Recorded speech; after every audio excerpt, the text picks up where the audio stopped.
Hello everyone, আসসালামু আলাইকুম। কেমন আছেন আপনারা? তো আজকে চলে এসেছি ইলিশ পোলাও রান্না করার জন্য।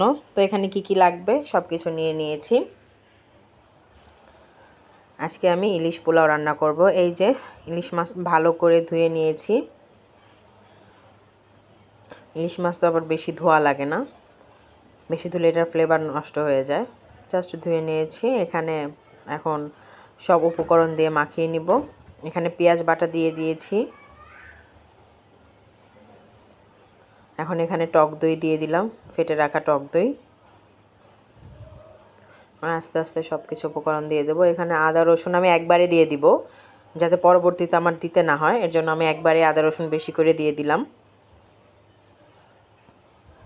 এখানে জিরা গুঁড়া দিয়ে নিচ্ছি। আমি সব মশলা একবারেই দিয়ে দিব। এখানে ধনিয়া গুঁড়ো,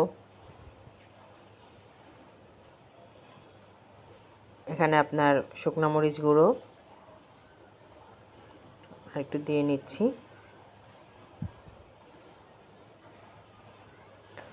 লবণ দিয়ে দিব পরিমাণ মতো। এখন আমি এগুলো সব কিছু ভালো করে মাখিয়ে নিব। মাখানো হয়ে গিয়েছে, এটা আমি আধা ঘন্টার জন্য রেখে দিব, তাহলে এটা সব কিছু ভিতরে যাবে মশলাগুলো। এখন আমি এখানে ফ্রাই প্যানে তেল দিয়ে দিয়েছি। এখন আমি কিছু বেরেস্তা ভেজে নিব। এই যে বেরেস্তা প্রায় হয়ে গিয়েছে। এখন আমি এই মাছগুলো দিয়ে দিব। তেলটা আমি একটু বেশি করে দিয়ে নিয়েছি, যাতে পোলাওতে পরিমাণ মতো তেল দিলে হয়ে যায়। এই যে একটা কাঁচা মরিচ দিয়ে দিলাম। আমি সব মশলা এখানে একবারে অ্যাড করে নিয়েছি। এই তো তেল উঠে এসেছে প্রায়।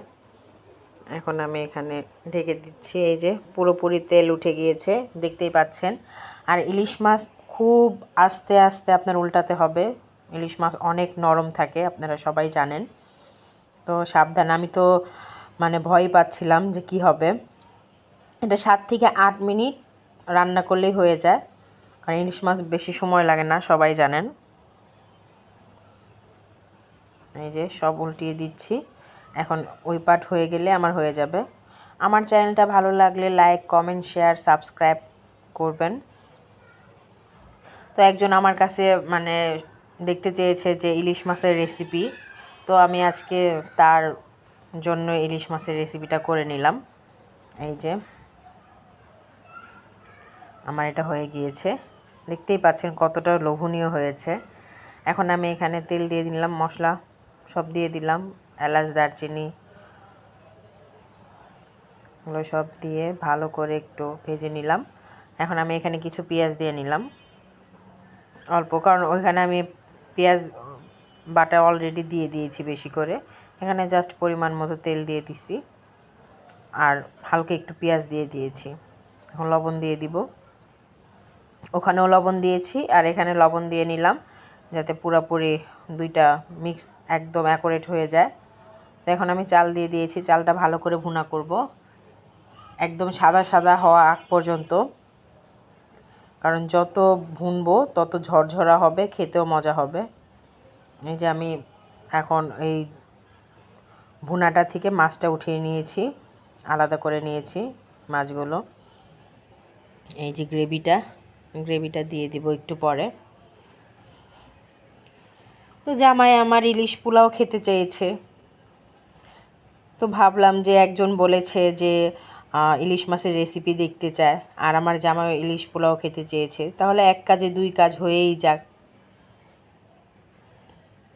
আমি আবার এক কাজে দুই কাজ করতে বেশি পছন্দ করি। দুটোই হয়ে গেল, কষ্ট একটাই আর কাজ দুটোই হয়ে গেল। এখন আমি এটা ভালো করে মিশিয়ে নিচ্ছি।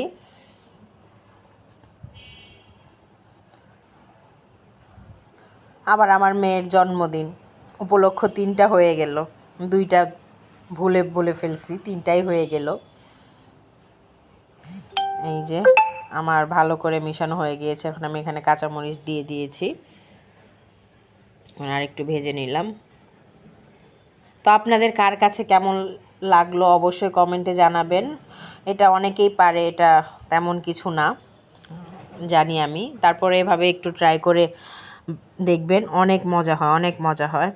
এখন এখানে আমি পানি দিয়ে দিলাম পরিমাণ মতো, যতটুকু চাল। এখানে আমি 3 পট চাল নিয়েছি, তো 3 পট চালের মানে ফুল হবে, এখানে 6 পট পানি হবে। কারণ যতটুকু চাল নেবেন আপনারা তার ডাবল পানি নেবেন, তাহলে দেখবেন অনেক ঝরঝরা হয়ে গিয়েছে। এখন আমি এখানে ঘি অ্যাড করে দিচ্ছি। আপনারা ট্রাই করবেন ঘি অ্যাড করার, কারণ ঘির ফ্লেভারটা মানে স্বাদটা আরও দ্বিগুণ বাড়িয়ে দেয়।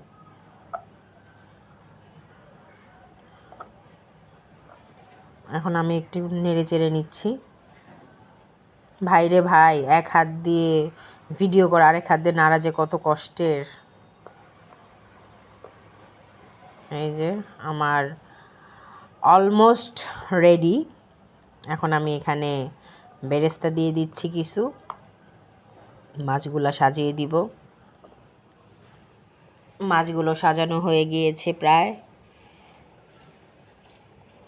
জানি এটা তেমন কিছুই না, কিন্তু আপনাদের সাথে শেয়ার করলাম। আমার থেকে অনেক ভালো রাঁধুনি আছে, অনেক ভালো রাঁধতে পারে, সেটাও জানি। আমি যা পারি আমি সেটাই ট্রাই করি। সাজানো হয়ে গিয়েছে। ভাবছিলাম আমার মেয়ে একটু খাবে, আর আমার মেয়ে নাই বা বললাম আমার মেয়ের কথা। তার দুনিয়াতে চকলেট, কোক, আইসক্রিম, কেক আর কিছুই লাগে না, আর দুনিয়ার কিছুই লাগে না।